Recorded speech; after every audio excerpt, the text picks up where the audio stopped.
வணக்கம். இப்போலாம் எங்க போனாலும் ஏஐ ஏஐ ஏஐ இதுதான் பேச்சு. ஆனா ஒரு விஷயம் கவனிச்சீங்களா? எல்லாரும் இத பத்தி பேசுறாங்களே தவிர உண்மையா எத்தனை பேர் இத வச்சு ஏதாவது பண்றாங்க? அந்த பேச்சுலேருந்து செயலுக்கு வர்றதுதான் பெரிய சவாலே. வாங்க, இன்னைக்கு அந்த சவால எப்படி ஒரு சூப்பரான வாய்ப்பா மாத்தலான்னு பார்க்கலாம். இப்போ ஒரு நிமிஷம் நீங்களே உங்களை கேட்டுக்குங்க. உங்க கம்பெனில உண்மையாவே ஏஐ யூஸ் பண்றீங்களா? இல்ல மீட்டிங் ரூம்ல காஃபி குடிச்சுக்கிட்டு அத பத்தி டிஸ்கஸ் மட்டும்தான் பண்றீங்களா? இந்த கேள்விதான் இதுதான் நம்ம இன்னைக்கு பார்க்க போற விஷயத்தோட ஸ்டார்டிங் பாயிண்ட். நம்ம மனசுல ஏஐ வச்சு இதெல்லாம் பண்ணலான்னு ஒரு பெரிய கனவு இருக்கும். ஆனா நிஜத்துல பார்த்தா நம்ம வேற எங்கேயோ நின்னுட்டு இருப்போம். நடுவுல ஒரு பெரிய கேப் இருக்கு இல்லையா? ஆனா கவலைப்படாதீங்க. அந்த கேப்பை ஃபில் பண்றதுக்கு, ஒரு பிரிட்ஜ் கட்டுறதுக்கு ஓப்பன் ஏஐ ஒரு சூப்பரான கைட் கொடுத்திருக்காங்க. இந்த பகுதியில அந்த கைட்ல என்னதான் இருக்குன்னு நாம ஆழமா பார்க்க போறோம். சரி, நம்ம பயணத்தை ஸ்டார்ட் பண்ணலாம். முதல்ல ஒன்னு புரிஞ்சுக்கணும். இந்த ஏஐன்றது ஒரு பெரிய கடல் மாதிரி. அத பார்த்து அடேங்கப்பா எங்கிருந்து ஆரம்பிக்கிறதுனே தெரியலனே ஒரு குழப்பம் வர்றது ரொம்ப ரொம்ப நார்மலான விஷயம்தான். உங்களுக்கு மட்டும் இந்த குழப்பம் இல்ல, நீங்க தனியா இல்ல.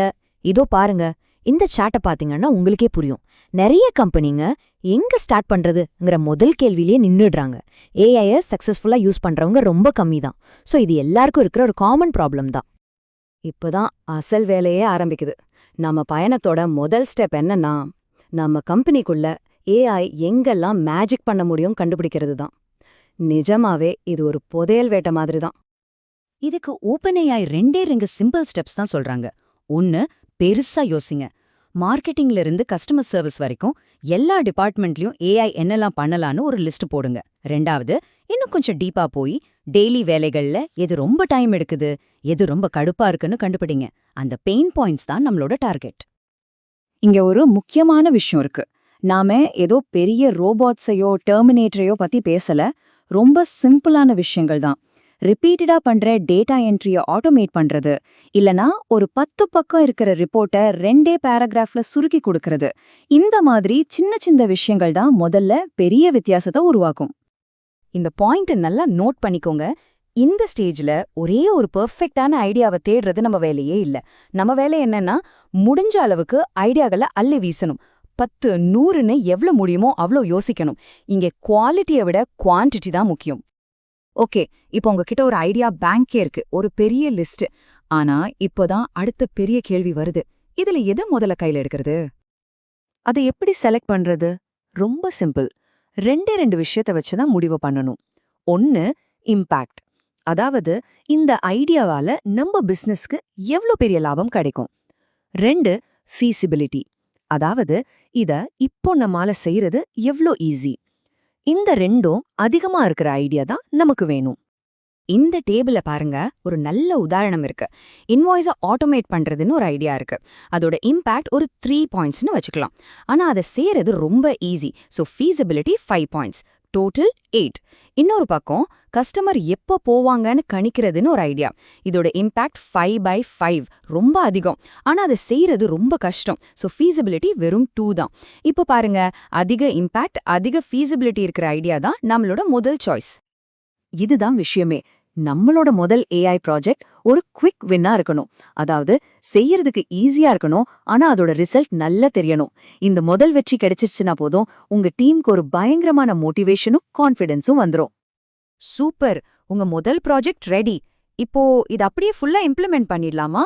இல்ல முதல்ல ஒரு சின்ன பைலட் ப்ராஜெக்டா செஞ்சு பார்க்கணுமா? ஒன்னு, ஜஸ்ட் ஒன். இந்த நம்பர் தான் நம்ம சக்சஸ் மந்திரம். உங்க மொத்த கவனமும் மொத்த எனர்ஜியும் ஒரே ஒரு பைலட் ப்ராஜெக்ட் மேல மட்டும் இருக்கணும். இந்த 4 ஸ்டெப் சைக்கிளை ஃபாலோ பண்ணுங்க. இது ரொம்ப பவர்ஃபுல். ஒரு சின்ன டீம் வச்சு ஸ்டார்ட் பண்ணுங்க. முக்கியமான ரிசல்ட்ஸை மெஷர் பண்ணுங்க. அந்த ரிசல்ட்லேருந்து கத்துக்கோங்க.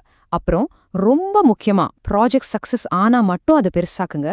இல்லனா தயக்கமே இல்லாம அதை ட்ராப் பண்ணிட்டு அடுத்த ஐடியாக்கு போயிடுங்க. ஒரு ஐடியாவை ட்ராப் பண்றதும் ஒரு விதத்துல வெற்றி தான். இந்த மாதிரி ஒரு பைலட் ப்ராஜெக்ட்டுக்கு வருஷக்கணக்கில் டைம் தேவையில்ல. ஒரு 90 நாள் போதும், ஒரு 3 மாசம். இந்த டைம்லைன் வச்சுக்கிட்டா வேலையும் வேகமா நடக்கும், ஃபோக்கஸும் மிஸ் ஆகாது. இது ஒரு நல்ல எக்ஸாம்பிள் டைம்லைன். இந்த ஒரு மந்திரத்தை மட்டும் மனசுல வச்சுக்கோங்க. Think big, start small and learn fast. பெருசா யோசிங்க, சின்னதா ஆரம்பிங்க, வேகமா கட்டுக்கோங்க. இதுதான் இந்த முழு ப்ராசஸோட மைய கருத்தே. சரி, நம்ம பயணத்தோட கடைசி கட்டத்துக்கு வந்துட்டோம். இந்த சக்சஸ்ஃபுல்லான பைலட் ப்ராஜெக்ட்ல இருந்து கிடைச்ச அனுபவத்தை வச்சு உங்க கம்பெனியோட ஏஐ ஃபியூச்சருக்கு ஒரு ஸ்ட்ராங்கான ஃபவுண்டேஷன் போடுற நேரம் இது. இந்த முழு பயணத்திலேருந்து நம்ம கத்துக்கிட்ட 4 முக்கியமான விஷயங்கள் இதுதான். எப்பவுமே டெக்னாலஜில இருந்து ஆரம்பிக்காதீங்க, பிரச்சனையில இருந்து ஆரம்பிங்க. ஒரு குவிக் வின்க்கு ப்ரையாரிட்டி கொடுங்க, அது உங்க டீமுக்கு பூஸ்ட் கொடுக்கும். பெருசா இன்வெஸ்ட் பண்றதுக்கு முன்னாடி சின்னதா டெஸ்ட் பண்ணி பாருங்க. கடைசியா இந்த ப்ராசஸ் மூலமா உங்க டீம் கிட்டேயே ஏஐ ஸ்கில்ஸையும் ஆர்வத்தையும் உருவாக்குங்க. கடைசியா பாத்தீங்கன்னா, இந்த மாதிரி ஒரு ஸ்டெப் பை ஸ்டெப் அப்ரோச் ஏஐய வெறும் ஒரு ஹைப்பான விஷயமா பார்க்காம உங்க பிசினஸ் அடுத்த லெவலுக்கு கொண்டு போற ஒரு பவர்ஃபுல் டூலா மாத்துது. இதுதான் உண்மையான டிரான்ஸ்ஃபர்மேஷன். இப்போ கேள்வி உங்ககிட்ட தான். இதெல்லாம் கேட்டதுக்கு அப்புறம் உங்க கம்பெனியோட ஏஐ பயணத்துல நீங்க எடுக்க போற ஸ்டெப் என்ன? புது ஐடியாக்களை பிரெயின்ஸ்டார்ம் பண்ண போறீங்களா? இல்ல ஏற்கனவே இருக்கிற ஐடியாக்கள்ல எதை செலக்ட் பண்ணலாம்னு பிரையாரிட்டைஸ் பண்ண போறீங்களா? பதில் உங்க கையில தான் இருக்கு.